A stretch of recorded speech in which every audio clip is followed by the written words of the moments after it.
What is going on today, everybody? It's Jinx coming at you with another video. Today we're going to be talking about episode 3 of Book of Boba Fett. My least favorite episode. Just knock that out the way. But before we get into the video, make sure that you hit that like and subscribe button if you enjoyed the video and the content coming. And you know what? Hit that notification bell so that you know every time I put up another video for you. Without further ado, let's get into this episode 3 review and my thoughts. So yeah, like I said, my least favorite episode. It was very strange, very out of the ordinary. It was just very, I don't know what to say. This one didn't really feel so much like Star Wars, which was pretty crazy because we come from episode 2, which was so far the most Star Wars-y feeling episode, to this.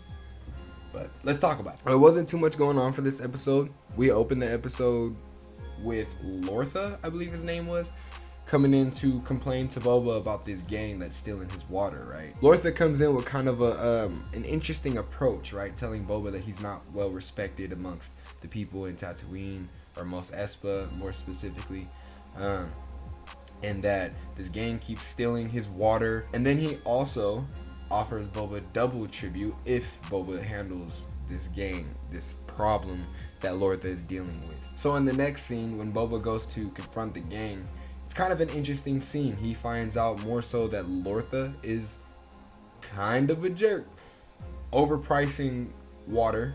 Ultimately, Boba sides with the gang, which most people think that is kind of weird because, you know, he does. Boba kind of pulls a switch real fast and, you know, going from trying to stop the gang from stealing to hiring them and making him part of his crew, which makes sense to me. You know, Boba, strength in numbers, man. Boba is trying to establish his crew and his family, you know, so, you know, he takes an opportunity, saw an opportunity open up, and he moved in on it. And you know, to me, that was completely in character.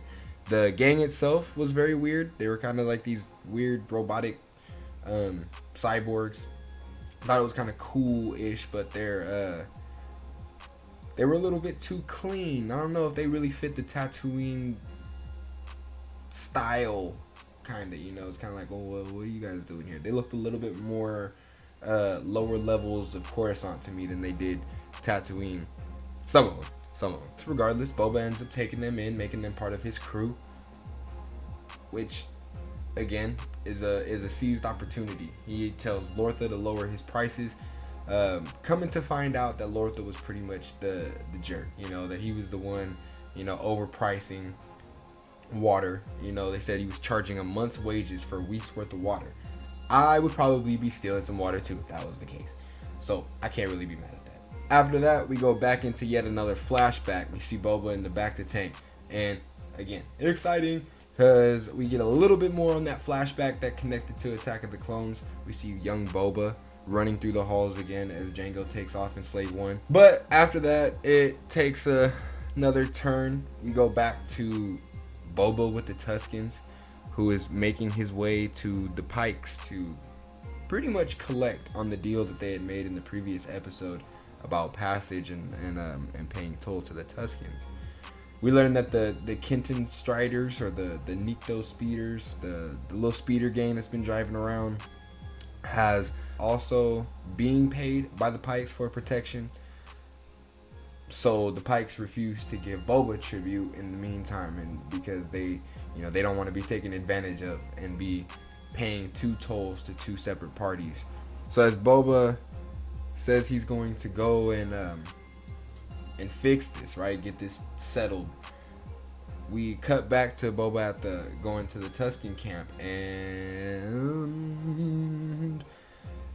they're dead. Pretty weak, man. They got killed off screen. We go over there and the whole camp is on fire and busted up, and you know, we see the little speeder bike emblem, and you could tell the Boba is pretty pissed off. You know, but it was kind of weak, man. It felt like a very sudden stop to a story that I was really feeling. I was really feeling. But you know, it is what it is. It was pretty sad. I'm not gonna lie. I was kind of broken up about it. After that, it takes a very weird turn. The back to tank opens. Black Chrysanthemum is right there, pulls Boba right the hell about the back to tank, and has a very weak fight scene.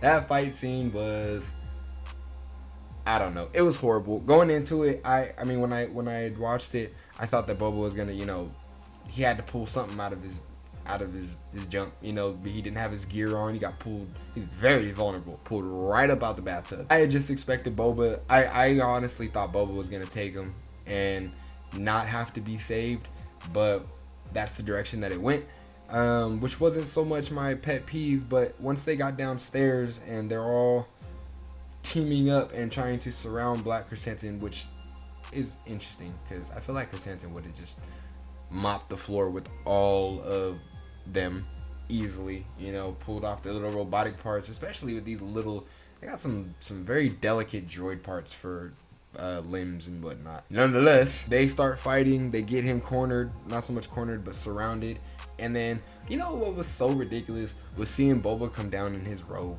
Like that was so, I don't know who made that decision to throw that in there, but why? Because maybe it's just a little bit too much of a pet peeve of mine. But like, come on, man, if it was me, I would not be coming down there in my robe.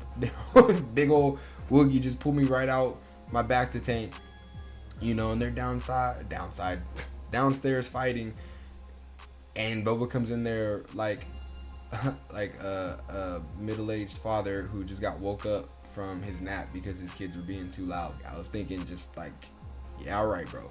Yeah, all right.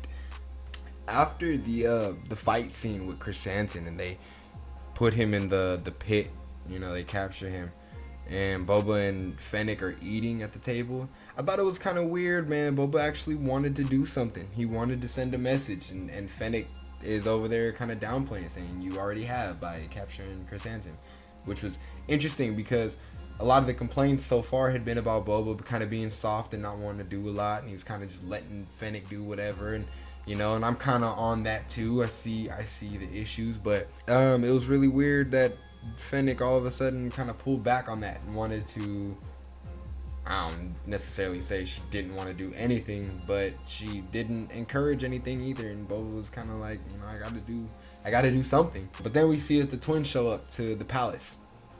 The twins come over to the palace, and which was interesting also because they completely pulled a 180. Completely did a 180. All of a sudden now they're leaving Tatooine because the land or the territory has been promised by another syndicate, which as we've talked about in the previous video, could end up being Crimson Dawn. I think would be an awesome touch. Hopefully we get a little bit of Kira showing up into this show. But the twins tell Boba that the territory has been claimed and promised to somebody else, and that they're going back to Nahada, and that they should sell Chrysanthemum back to the gladiators, and that Boba should get off world. And Boba basically says, screw you, I'm staying here, this is my spot, y'all can go. Boba letting Chrysanthemum go at first, and it was very, I was like, man, you're not gonna recruit him or nothing, or just, he just runs off into the distance. I'm like, man, why does he run like Red on Friday? But then, one of the cooler scenes, we get Danny Trejo as a freaking Rancor keeper, which is awesome. I mean, Danny Trejo is in everything else, so why not throw him into Star Wars? But it was interesting to learn that Rancor are apparently very emotionally complex creatures. It's a nice little addition to the character or to the creature that we really didn't have before. We kind of knew that they were just beasts, right? Jabba had one in his palace, and it was pretty much used for intimidation. But it does kind of make sense. Danny says that, or the peacekeeper, the Rancor keeper, says that they do actually hold a pretty tight bond with their owners, which would actually make sense, because if we look back at Return of the Jedi, we see when Luke kills the Rancor keeper, then he's a bit hurt, starts crying, You know, so they found a pretty cool way to work that in there. I'm not mad at it. I'll accept it. That's fine. When we get into this chase scene, man, this chase scene, and you've seen the episode, you know what I'm talking about with this little Vespa crew. That was absurd, man. That was so absurd. In the previous episode, I didn't have so much an issue with this cyborg crew, you know, and I still don't necessarily have an issue. They feel weird, man. It just feels like it doesn't fit. They're very bright. They're very clean. The scene in itself was very slow. They're on these speeders and whatnot, and they're just moving crazy slow. Just the way maybe it was shot or what, it just felt very weird. It felt very weird. I know they're getting called the Power Ranger crew on the internet. I see it. They look like Skittles gang to me. It was just kind of a weak scene, and then we get Boba that just shows up. You know, he takes his jetpack and just pops up right when the mayor gets captured. And I'm like, man, I would like to see Boba do that. You know, Boba is very capable still of doing his own work. You know, and it was just lacking. It was just lacking in this one, and I didn't really find it to be all that much enjoyable.